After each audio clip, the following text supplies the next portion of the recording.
This man named Charles Chen approached you on the internet? Did he approach you through Instagram, or how did he found you? Yeah, so it was kind of crazy because I think maybe a week or so after I had that conversation with my boss, Charles Chen reached out to me on Instagram, and he first messaged me by saying, "Have we met on campus before?" And we had a lot of mutual followers on Instagram. He had photos of himself at Stanford, so I really thought he was another Stanford student, and this wasn't weird. A lot of Stanford students connect through Instagram. Yeah. But then he very quickly, it very quickly became weird because he asked in Chinese if I speak Chinese. He said, 你会说中文吗? And I was like, yes, but how did you know that? And he said, 我猜的. What? And so I was really put off by that, and that was really concerning. And that's sort of when I started documenting the conversation and seeing where it went. And it got very weird after that. Yeah, not to be racist, just but by looking at you, I wouldn't assume that you know Chinese. I'm just saying. Yeah, exactly.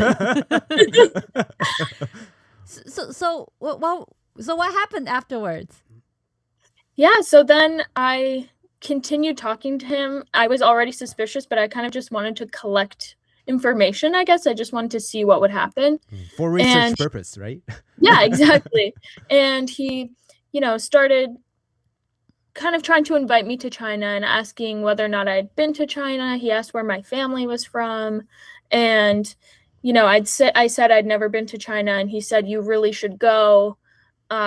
And then, he offered to pay for me to go to China, and he sent me a screenshot of his bank account to prove that he could afford it. He sent me videos of, Americans who had gone to China and gotten rich and famous for having YouTube channels and being able to speak Mandarin.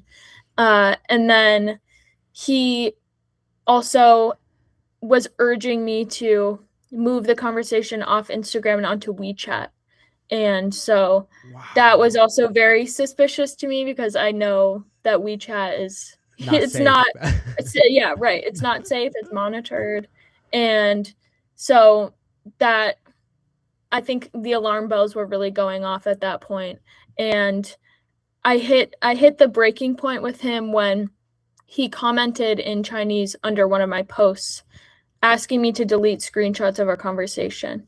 And I had no idea how he knew I had been screenshotting it because I know how Instagram screenshotting works, and nothing that I would have taken screenshots of would have notified him. So it was just very scary. And at that point, I cut off the conversation. Oh, the post that he was commenting under was just a normal post, right? A normal photo. Yeah. It's not like a screenshot of your conversation, right? Right. Yeah. And the other thing is he also knew the whereabouts of Stanford students who were in China at that time. Wow. So there's this one girl I know, she was in China traveling during the time of Charles Chen and I's correspondence. And she had actually been reached out to him years prior, and she had blocked him on everything. So it was very strange and concerning that he knew that she was in China. Oh, wow. So it sounds like he's like a Chinese spy whose task is to monitor Stanford students.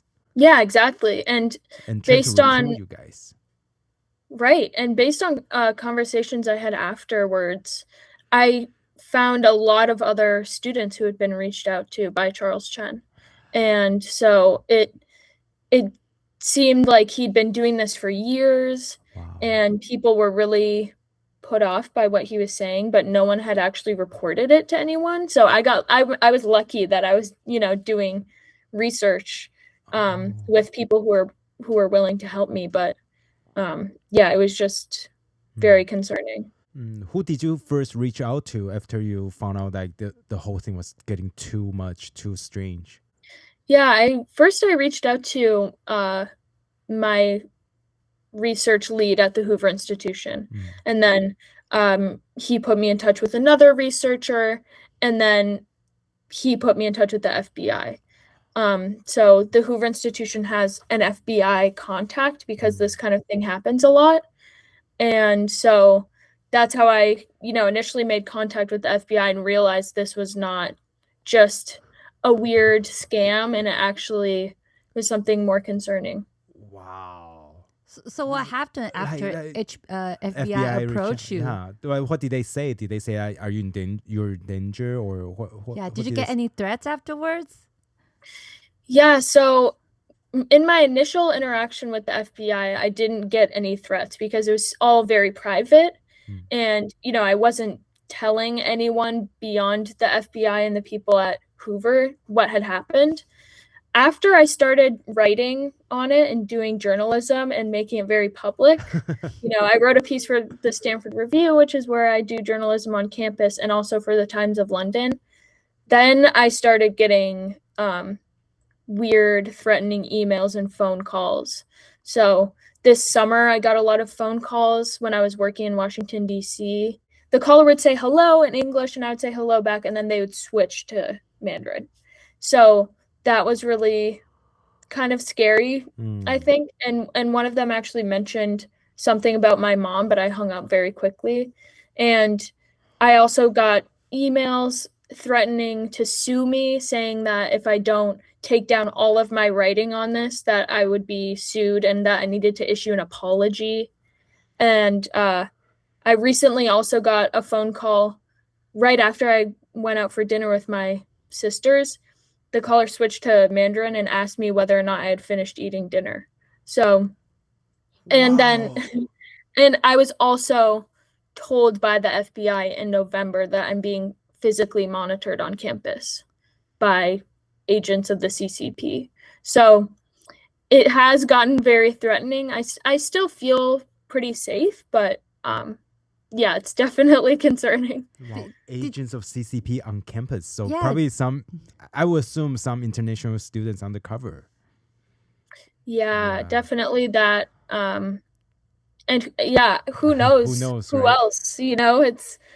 I was given very little information. I was just told that it wasn't digital, and that if I felt followed or watched, I should, tell the FBI. But if the threat becomes imminent and they, physically attack me or something happens, I should call the police. So that was the last time I talked to the FBI about. That doesn't sound reassuring though, like being attacked. Oh my God. Did that change your life on campus? I mean, have you have any like Chinese or Taiwanese international friends? Does that stop you from making friends with them? Because everyone looks really suspicious from them. And also, thank you for agreeing to be on our podcast. I mean. Yeah, of course. Yeah, I think it definitely has had an impact on my interactions with Chinese international students. I've had some friends who have kind of distanced themselves from me, which I understand. I think, you don't want to be friends with someone who's very publicly anti-CCP if you live in China. But I've also met a lot of people through the work I've done, and I think that's been really encouraging, meeting people who are on my side and who are also critical of the CCP. So it has, its pros and cons, but I definitely think it's important to keep talking about it because a lot of people are facing similar transnational repression but can't say anything about it.